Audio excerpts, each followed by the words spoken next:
54 persone, una rete che gestiva un giro di estorsione e riciclaggio di denaro tra il Veneto e la Calabria, concluse le indagini preliminari dell'operazione Camaleonte che ha portato alla luce le infiltrazioni dell''ndrangheta a nord-est. 39 persone erano già state arrestate o indagate, a queste se ne aggiungono altre 15 dopo le nuove testimonianze di imprenditori veneti vittime di estorsione.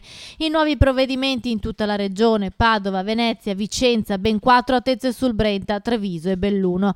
L'indagine era partita nel 2013 dalla provincia di Padova dopo il pestaggio e il tentato sequestro da parte dei fratelli Sergio e Michele Bolognino di Galliera Veneta ai danni di un imprenditore di Treviso. E proprio la città del Santo si conferma punto centrale dove la cosca cutrese del grande Aracri diramava i suoi tentacoli con la figura del calabrese Antonio Mangone di Legnaro. Tra gli sviluppi più importanti quelli che riguardano un imprenditore edile di Vigonza che ora è accusato di associazione a delinquere e di aver partecipato direttamente alle estorsioni.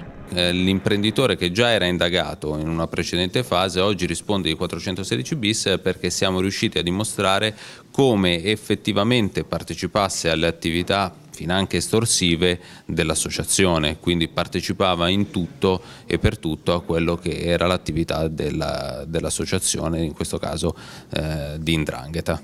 Carabinieri e finanzieri hanno raccolto in questi mesi le testimonianze degli imprenditori vittime del sistema di estorsione. Nei loro confronti venivano messe in atto continue pressioni psicologiche, un metodo mafioso che una vittima paragona a quello di Al Capone. In un caso la moglie di un imprenditore in lacrime ha raccontato dei risparmi di una vita andati in fumo. Il marito ora ha problemi di cuore e lei combatte la depressione. Oltre alle estorsioni poi c'era anche la parte della pulizia del denaro illecito che veniva riciclato attraverso false fatturazioni.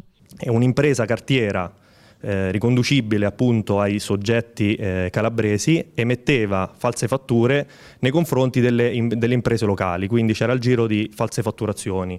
Il denaro contante si tramutava appunto in bonifici, quindi bonifici tra società, e il denaro era ripulito. Dopo l'avvio delle indagini dell'operazione Camaleonte, un imprenditore veneto accusato di aver agevolato queste operazioni ha deciso di sanare la propria posizione versando nelle casse dell'erario 5,5 milioni di euro.